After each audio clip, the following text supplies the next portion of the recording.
With the federal budget on the cusp of dropping and Prime Minister Carney warning Canadians that sacrifices will need to be made, many around the Lower Mainland feel as though they've already sacrificed more than enough. A new poll conducted by Canada Pulse Insights for CityNews found that an overwhelming majority, 86%, of Metro Vancouver residents say it's too costly to live and work in the region, with the biggest stressor being groceries. I feel like every time you come to the grocery store, it's more expensive.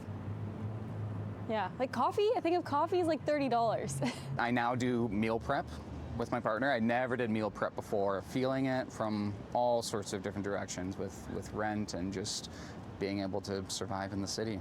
Rent is right on groceries' heels as the biggest pinch point for local wallets, which comes as no surprise given that Metro Vancouver has one of the most expensive housing markets on the continent. The tight housing supply that helps push those figures higher is one of the major issues Carney has promised will be addressed in the new budget. We will build at a pace not seen since the Second World War.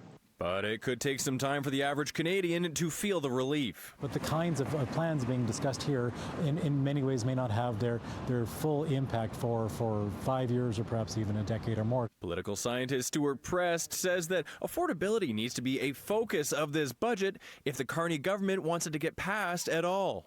If it brings up the cost of living just like every other Liberal budget, we will vote no. And so a lot of this is really going to boil down to, can the Liberals find a way to build a bridge with at least one party of the opposition to support this budget by offering the kinds of supports that party can then turn around to their supporters and say, look, we have achieved this for you. This is why you need us in Parliament. Those kinds of politically necessary supports could include targeted tax breaks for lower-income Canadians, but given Carney's rhetoric, their magnitude likely won't be groundbreaking. With this messaging around an austerity budget or something more like that coming from Mr. Carney, there may be relatively little in the way of new relief specifically for Canadians. Only time will tell, but what seems clear is that the word budget won't be coming off the minds of everyday Canadians anytime soon. In Vancouver, Rabb, City News.